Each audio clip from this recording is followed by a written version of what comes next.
December 9, 2019 పార్లమెంటులో citizenship amendment act 2019 bill pass అయింది. దీంతో ఈ బిల్లు వల్ల తమకు నష్టం జరుగుతుందని ఈ బిల్లును వ్యతిరేకిస్తూ చాలా చోట్ల ఆందోళనలు జరిగాయి. అయితే ఈ బిల్లును అమలు చేయాలని దీనికి అనుకూలంగా కూడా మరికొన్ని చోట్ల ప్రజలు ర్యాలీలు చేశారు. అయితే ఇదే సమయంలో కోవిడ్-19 రాకతో దేశవ్యాప్తంగా లాక్డౌన్ విధించడం జరిగింది. ఆ తర్వాత ఈ విషయం మరుగున పడిపోయింది. 4 సంవత్సరాలుగా దీని గురించి ఎవ్వరూ ఎక్కడా మాట్లాడలేదు. అయితే ఇటీవల కేంద్ర మంత్రి శాంతను ఠాగూర్ ఒక సభలో మాట్లాడుతూ సిఏఏను ఎట్టి పరిస్థితుల్లోనూ అమలు చేస్తామని చెప్పడంతో ఈ విషయం మళ్ళీ తెరపైకి వచ్చింది. ఈ సిఏఏ, ఎన్ఆర్సీ, ఎన్పిఆర్ అంటే ఏమిటి? ఈ బిల్లు వల్ల ఎవరికి నష్టం, ఎవరికి లాభం? దీని గురించి మనం ఈ వీడియోలో తెలుసుకుందాం.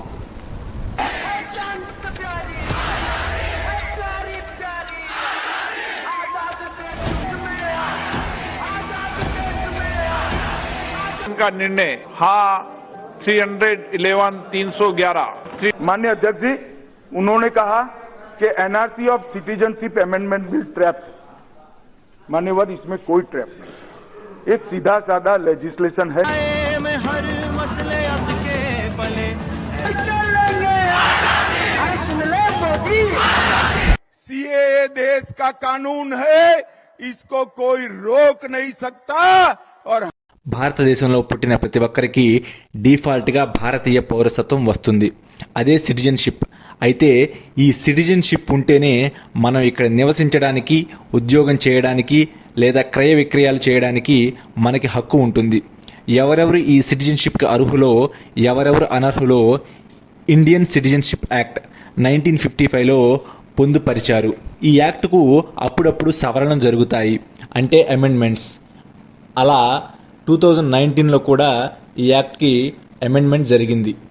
అసలు ఈ సిఏఏ 2019లో ఏమి ఉందంటే, భారత పొరుగు దేశాలైన పాకిస్తాన్, ఆఫ్ఘనిస్తాన్, బంగ్లాదేశ్ ఈ 3 దేశాల్లో మెజారిటీలు ముస్లింలు.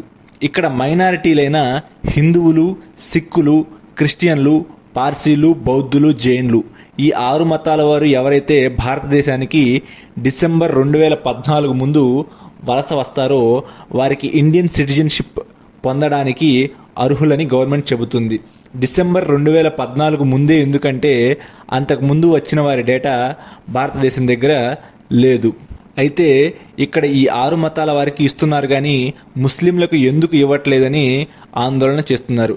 దీనికి గవర్నమెంట్ ఏం చెప్తుందంటే, ఈ 3 దేశాలు ముస్లిం మెజారిటీ దేశాలు, ఇక్కడ మిగిలిన వర్గాలు మైనారిటీలుగా ఉన్నాయి, అందుకే మిగిలిన 6 మతాల వారికి ఇస్తున్నామని చెబుతుంది.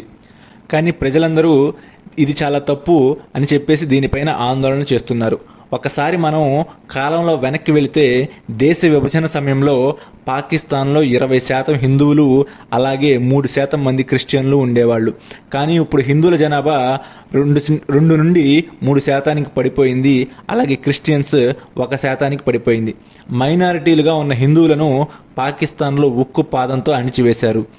వేరే మతస్థులు ఒక అభద్రతా భావంతో అక్కడ బ్రతికారు. ఇప్పటికీ కూడా అక్కడ హిందువులపై దాడులు జరుగుతూనే ఉన్నాయి. వేరే మతస్థులను ఒత్తిళ్లతో మత మార్పిళ్లు చేస్తూ ఉంటారు. దీనికి ప్రత్యక్ష ఉదాహరణ పాకిస్తాన్ మాజీ క్రికెటర్ యూసఫ్ యహానా. ఈయన ఒక క్రిస్టియన్, కానీ తర్వాత మహమ్మద్ యూసఫ్గా పేరు మార్చుకొని ఇస్లాంలోకి మారాడు.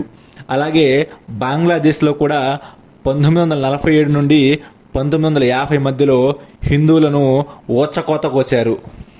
Let's move on now. Pakistan has reported yet another attack on a Hindu temple, this time in Karachi.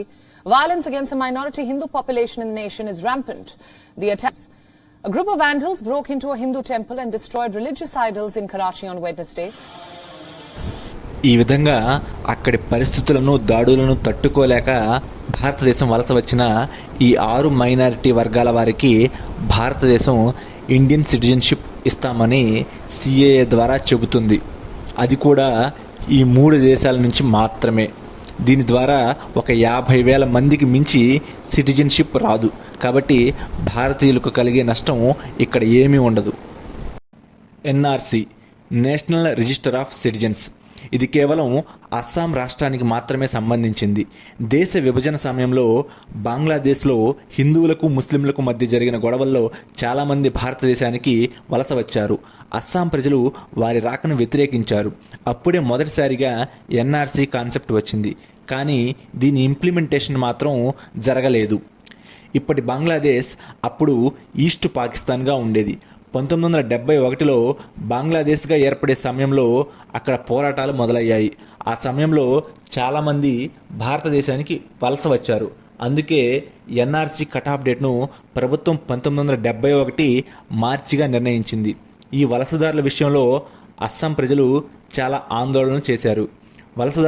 వలసదారుల వలన నిజమైన అస్సామీల సంస్కృతి సాంప్రదాయాలు దెబ్బతింటాయని, వారి ఉద్యోగాలు జీవన విధానం దెబ్బతింటుందని అక్కడ ప్రజలు ఆందోళన చేశారు. 1985లో ఈ సమస్యకు పరిష్కారం చేయడం కోసం కొన్ని ఒప్పందాలు కూడా జరిగాయి. దీన్ని అస్సాం అకార్డ్స్గా పిలుస్తారు. కానీ ఇవి కార్యరూపం దాల్చలేదు. కొన్ని సంస్థలు కోర్టుల్లో కూడా కేసులు వేశాయి. 2013లో కోర్టు తీర్పునిస్తూ ఆల్రెడీ అస్సాంలో ఉన్న ఈ ఎన్ఆర్సీ కాన్సెప్ట్ను ఇంప్లిమెంట్ చేయాలని చెప్పింది. ఎవరు నిజమైన అస్సామీలో ఎవరు వలసదారులో ఒక లిస్టు ప్రిపేర్ చేయడం జరిగింది. అదే ఎన్ఆర్సీ. మొత్తం 3.30 కోట్లలో 3.10 కోట్ల మంది పేర్లు ఈ లిస్టులో వచ్చాయి. అంటే వారందరూ భారతీయులు. 20 లక్షల మంది మాత్రం ఈ లిస్టులో పేర్లు రాలేదు. అంటే వీరందరూ వలసదారులు. 1971 తర్వాత వీరందరూ భారతదేశంలోకి ప్రవేశించారు. ఈ వలసదారులందరినీ డిటెన్షన్ సెంటర్స్కి పంపిస్తామని ప్రభుత్వం చెబుతుంది. కానీ ఈ ఎన్ఆర్సీ కాన్సెప్ట్ని దేశమంతా అమలు చేస్తారని ప్రచారం చేస్తున్నారు. అది అసాధ్యమైన పని. ఒకవేళ అమలు పరిచినా కూడా ఎవరి పూర్వీకులైతే 1971 ముందు భారతదేశంలో ఉండరో ఇది వారికి మాత్రమే వర్తిస్తుంది.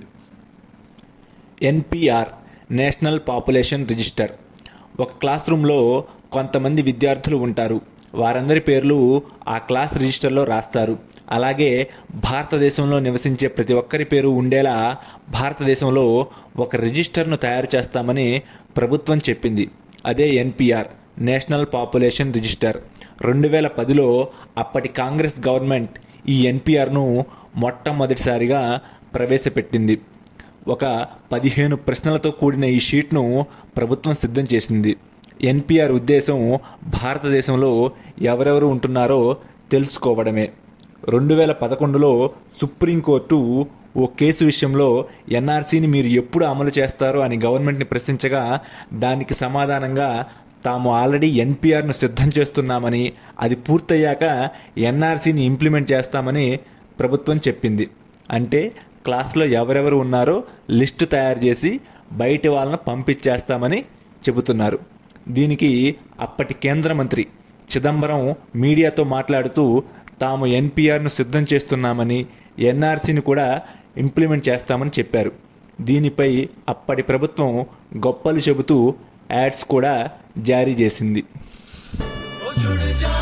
मिट्टी से ही शान, मिट्टी से ही पहचान, तो बनिए हिस्सा नेशनल पॉपुलेशन रजिस्टर का। कैंप्स शुरू हो चुके हैं। राष्ट्रीय जनसंख्या रजिस्टर, मेरी पहचान, मेरा अभिमान, भारत सरकार द्वारा जनहित में जारी. కాబట్టి ఈ సిఏఏ, ఎన్ఆర్సీ, ఎన్పిఆర్ అనేది కొత్తగా ప్రధానమంత్రి మోడీ గారు కానీ అమిత్ షా గారు కానీ తెచ్చింది కాదు. ఇంతకు ముందు నుంచి ఉన్నదే. దీనివల్ల నిజమైన భారతీయులకు ఎటువంటి నష్టము జరగదు.